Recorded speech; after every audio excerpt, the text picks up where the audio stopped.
Hello, my name is Alicia, and welcome to my Unnoticed Evil channel, where I talk about hidden evils in our culture. And today I'm going to be talking about the evildoer's definition of forgiveness. I give it this label because this is a definition of forgiveness that can actually benefit evildoers. But first, I'm going to talk about what forgiveness is supposed to be. Forgiveness is supposed to be a return to an inner state of peace after one has perceived a wrong done against him or her. We no longer feel negative emotions towards the offending party. We are no longer upset by what has been done to us. We have accepted what was happened and we are ready to move on. A good illustration comes from one of the Aunt Medea movies you can see here.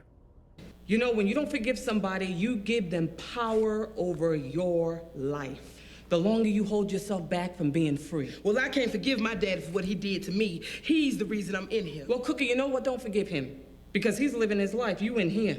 Forgiveness is not for them. It is for you. Well, I can't forgive him. You don't know what he did to me. Lord, do I have to listen to all this melodrama? Is there something wrong, Miss Simmons? I don't agree with all of this stuff. I hear what you're saying about forgiveness, yes. You're supposed to forgive people. But this child over here talking about what her daddy did. Honey, your daddy is somewhere living his life and you on lockdown. Honey, you in jail because of what you did. Learn how to take some responsibility for yourself, for your own stuff. I can't stand folk want to be the victim. This person did this, that's why I'm this way. Everybody in this place got a story. Your mama and your daddy done gave you life. That's all they were supposed to do. No matter how good, how bad the life was, it's up to you to make something out of it. Suck it up and shut the hell up. But you don't know what he did. Let her talk. So we see that when we forgive, the person who has wronged us no longer dominates our headspace, and this person actually has less control over us. Now, forgiveness does not necessarily mean continuing the relationship or association with the other person. Sometimes someone's bad deed is a good representation of his or her true character and gives us a glimpse into a person's darker side that we did not see before. This new information about the person may give us reason to permanently terminate any association with them. Forgiveness also does not mean that we no longer see the wrongfulness in the other person's actions. Now, some may say, well, it was a long time ago, so it doesn't matter anymore. Well, the fact is that no matter how long ago it still was just as wrong. And if there is reason to believe that the offending party has not changed since then the offense may be repeated, and in that case, the deed done a long time ago is still relevant today. Now, sometimes the other person we are forgiving does not feel any remorse for what has happened. He or she may have tendencies to repeat the same behavior. In this context, there is reason to set boundaries that are necessary to prevent future harm, and setting these boundaries does not necessarily mean we're not being forgiving. So as an example, let us say that you let a family friend babysit your children. But then later you find out that this family friend sexually molested your children when you were not looking.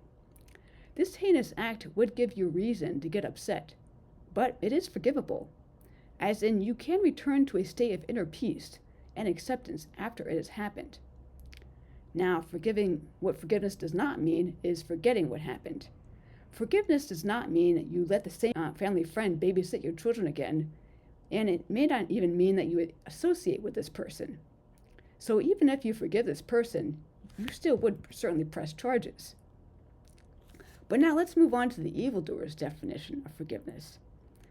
Now, the evildoer's definition of forgiveness is water under the bridge, forget it ever happened, continue the same relationship as before. And may also even involve no longer acknowledging that the deed was wrong. But this definition of forgiveness does not consider whether the person who has wronged you is prone to repeating the same behavior.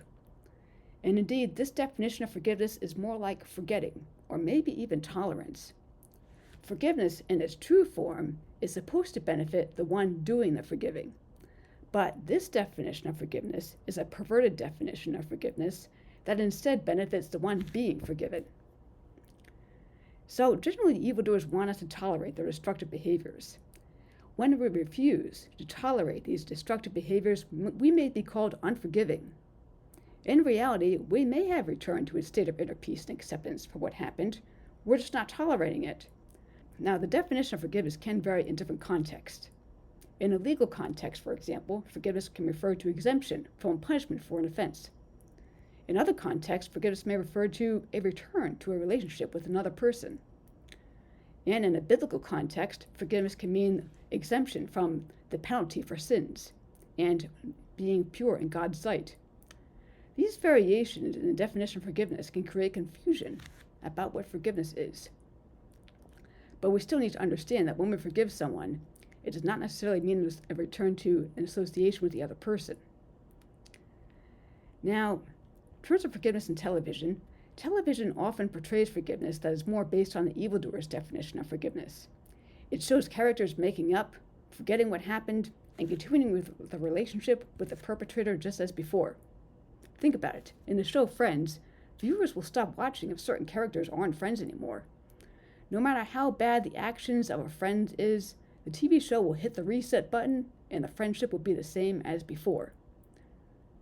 And so some examples are, for example, in The Simpsons, Bart Simpson is actually a really terrible friend to Milhouse in certain cases, as you can see in this clip here. 5 times Bart was a terrible friend to Milhouse. In season 20, episode 17, Bart pulls an inexcusable prank, but lets Milhouse take the blame, causing him to get suspended. Bart promises to visit him every day, but forgets all about it after falling for a girl. I can see I'm the 5th wheel on this bicycle with training wheels. In season 25, episode 22, Bart sees Milhouse getting beaten up by bullies, but instead of helping, he takes advantage of it to win the race. In season 6, episode 2, Bart gets Milhouse featured on America's Most Wanted, leading the FBI to hunt him down. There he is, on the monkey bars. Try to take him alive. In season 19, episode 6, Milhouse suddenly becomes popular after losing his parents. Jealous, Bart brings in Uncle Zach to sabotage Milhouse's new image, but it backfires when Milhouse becomes even cooler. In season 3, episode 23, Milhouse falls for a girl named Samantha, but Bart ruins it by tattling to her strict father, ending their romance and breaking Milhouse's heart. Well, Milhouse, 'tis better to have loved and lost, yada yada.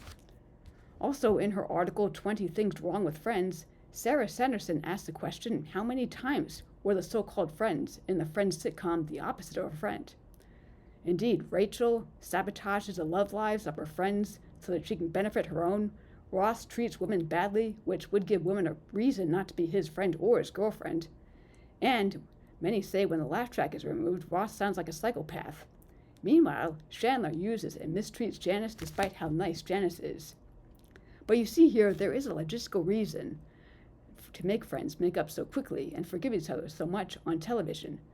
And it is that if the friends in the show do not remain friends, then the viewers will not continue watching, and writers of the show will have to write the remainder of the episode differently to incorporate the permanent change in the status quo. And even if a dispute between two people on a TV show were to last a long time, viewers would find the show difficult to watch and ratings could go down. So to keep the ratings high, characters not only have to make up, but they have to make up quickly. So these kinds of shows present not so much forgiveness of bad behaviors, but rather tolerance. But you see, if you were to terminate a friendship because of unredeemed bad behavior from another person, then in the land of television, you may be considered unforgiving. But regardless of what the definition of forgiveness is, people should not be remaining in a relationship with a person who continues to behave badly by his or her own free will. People are perfectly capable of modifying their behaviors if they want to. Tolerating these behaviors would only enable them and send the false message that the behavior is okay. So to summarize, when we forgive, we still recognize the behavior as being wrong, and we may not even have any association with the person ever again. And even if the incident were a long time ago, it is still relevant today if we have reason to believe that the person has not changed since then. People can change, but not always. So thank you for watching.